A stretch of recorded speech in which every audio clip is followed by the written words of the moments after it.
Hello and welcome to AIED Video Plus, the innovative AI-powered video creation place for marketing and EE learning tailored to your business needs.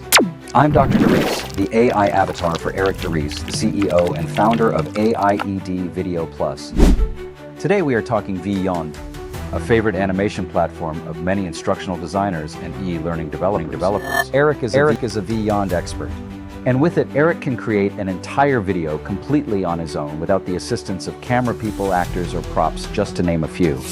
And he's going to teach you some of his tips and tricks of his trade right now.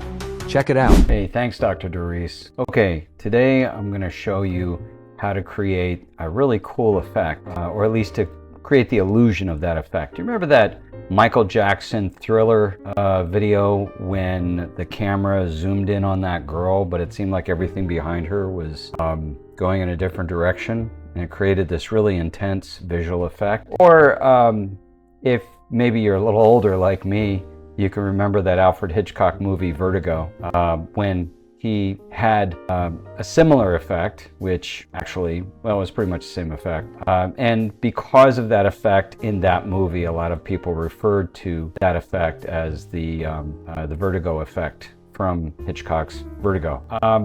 We're not actually going to be creating that, but we're going to create the illusion of that in Vyond. You may have noticed that in the earlier clip. So as you can see, we've taken the same guy who was in the first video and put him out here in the picnic area, and we're going to have him do the same thing that the character did in the first clip. He was running. So I'm going to go up here to the actions, and I'm going to clear out what he was last doing, which was standing, and I'm going to type in running, and it auto-populates, which means they definitely have a running option. So let's look at what the options are there. There's this one, and we can play a preview. And that looks like he's jogging, you know. Let's look at this one. It looks like he's running in the rain. I don't want that. This one's pretty good. And this one looks like he's panicking and running. I think I'll create that one because that'll go along with the intended effect of the Vertigo effect.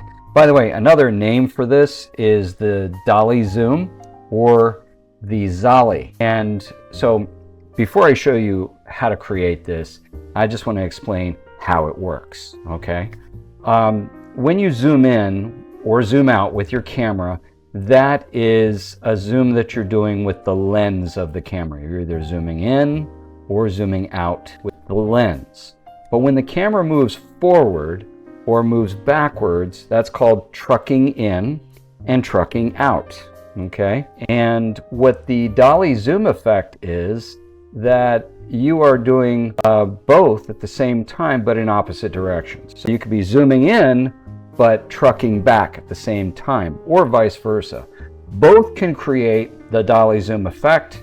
They're just slightly different, and they can be used effectively. As a creator, when you try to do this, and if you try it in both directions, you're going to know which one is going to work best for you when you see it. So have faith in yourself and your ability to identify that, okay? But we don't have a lens in Vyond, and we don't have a physical camera, so how are we going to create that? Very simple.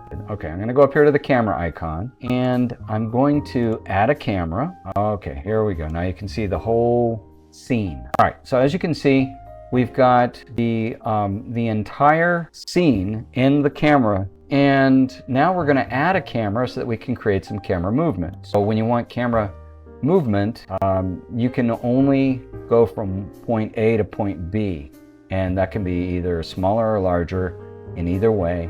It can also be placed somewhere else on the screen. That's it. Okay, so if I'm going to remove this so that I can make sure I bring it back centered. Okay, and you can resize these just by dragging, or you can go up here to the numbers and you can select the numbers. You've got positioning, the X position and the Y position, and the size. And the nice thing about the size is that the dimensions of the size stay proportionate.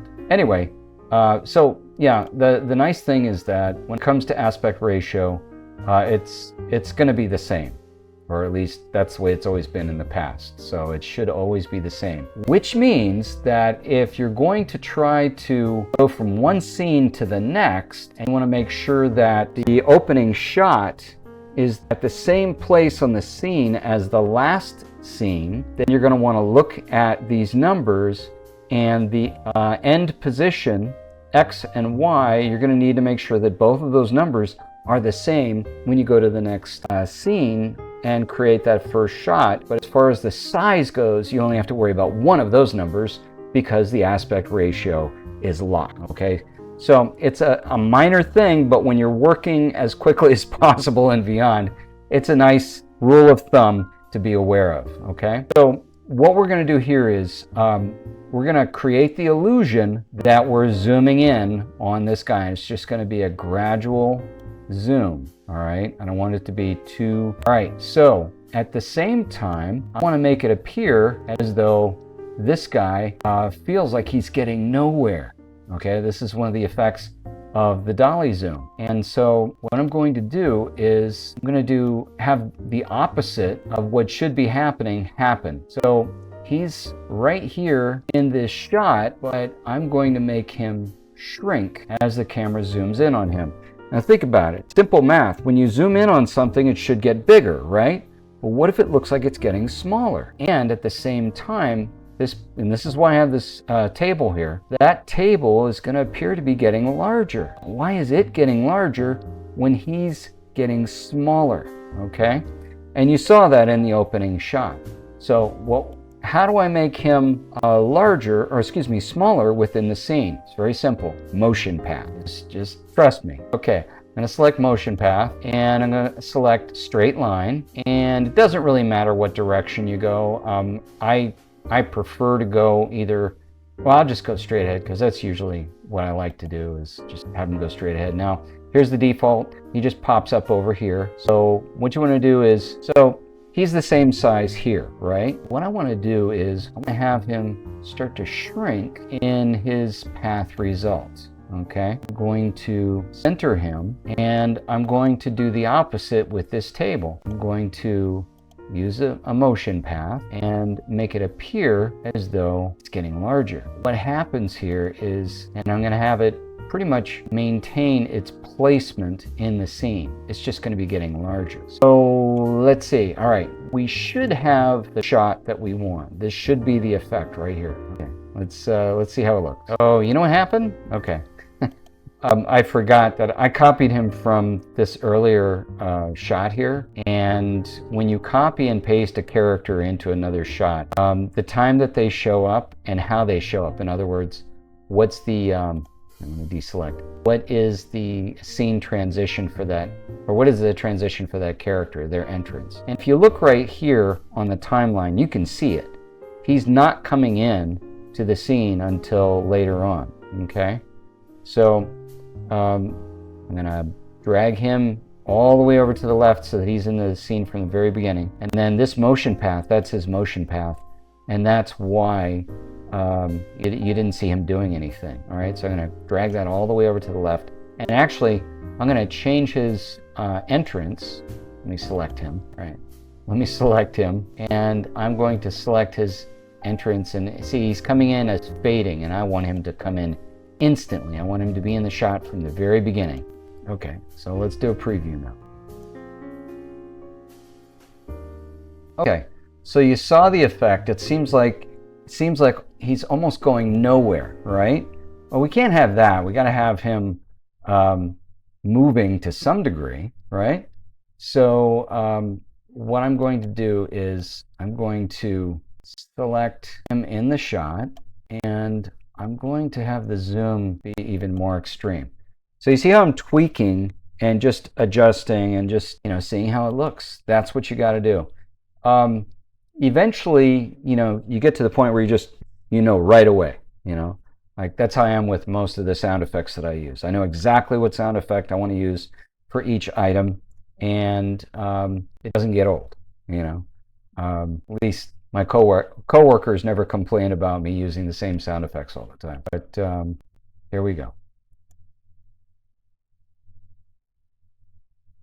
Okay, So it could be even more extreme. So you see how the motion of the table, the motion path of the table, really helps this shot quite a bit. But I really want him to be getting even smaller in the shot, and I want him to be traveling even farther. Okay, so again, I'm adjusting, and I'm just checking to see how is this looking.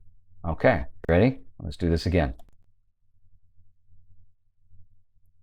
All right, so not quite. That traveling is just a little too much there. So that's not really what I want. So he's getting a little too small. All right, here we go.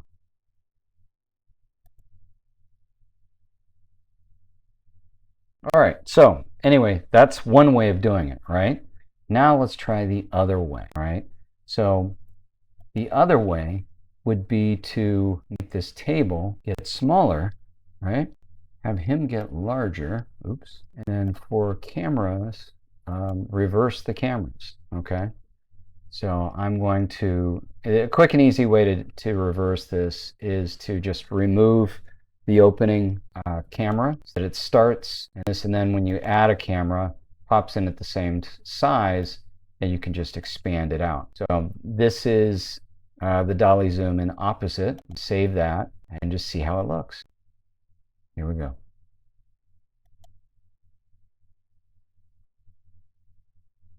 Okay, so that almost looks better, but now what I want to do is I want to make him get smaller, and I still want to do the I want to maintain this camera direction of pulling out. I'm going to get out of preview mode, make him larger, and then make him appear to be getting smaller as the shot continues. And for the table, I'm going to go back to what I was doing before. Okay, and here we go.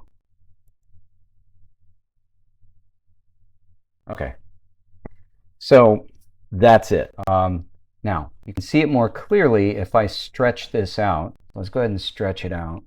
Then it will be even more dramatic. Office Professional. Save that and preview. Oh yeah, that's it. Yeah, that was it.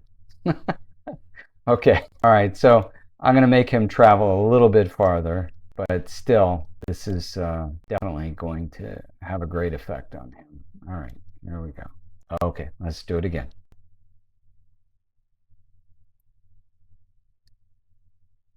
Yep, that's it. Okay, and I'm going to have this table get even bigger in this shot. Now, another thing you can do in order to enhance this effect is to adjust his emotions, right? So one of my favorites for something like this is the shock effect, because he will literally, he won't stay he won't start off from the very beginning with a shocked expression. You will see him, his mouth pop open, and it'll be like, okay, it's great. It's a great effect. It's not consistent, okay? I mean, here in the shot, it looks like it is, but it isn't. You'll see what I mean. Because it's, and that way it's going to look like it's occurring to him that he's not getting anywhere. Here we go.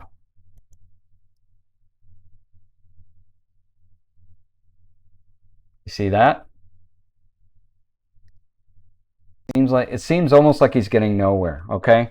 All right, the Dolly Zoom. You got to play with it and do it until you get the look that you want. But basically, the one that I found that works the best in this case is you take props that are in the foreground and have them expand.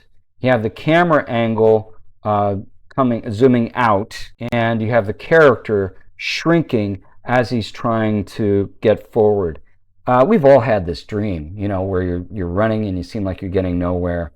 So this is a great effect, and it's not a true Dolly Zoom, but you can create the illusion of it. And if you add the sound effects and the emotional reaction of the character, you can definitely get the effect across. And that's all you need, is to imply it. The viewer, their mind, it does the rest. All right. Hope you enjoyed this, and have an awesome day. You're going to do this. All right, back to you, Dr. DeRise. Thanks, Eric. Great job, by the way. Okay, now let's see. Eric's lesson applied to an actual video.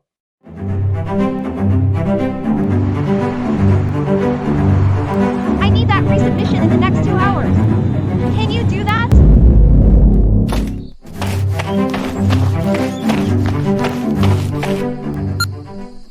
Vacation. There's no point bringing your laptop if you can't get a signal. But did you know that you can use your cell phone in order to get a signal for your laptop? Mobile hotspot is a feature that allows a phone to share a wireless internet connection with Wi-Fi enabled laptops, tablets, and other devices. On TracFone brands, mobile hotspot requires a hotspot capable smartphone and airtime plan. Yes! To check a phone's compatibility, customers can text hotspot to 611-611. So there you have it. If you didn't know, now you know. You know, there's a lot to know about TracFone brands. Whenever you want to know, just let me know. Yeah, I'm gonna need a chopper. By the way, if you're enjoying this video, please like, subscribe, and hit the notification bell so that you can catch all of our videos as they are released. Remember, AIED Video Plus is an innovative AI-powered video creation place for marketing and e-learning solutions tailored to your business needs. Well, that's it for today's video. For Eric DeRise, I'm Dr. DeRise saying, take care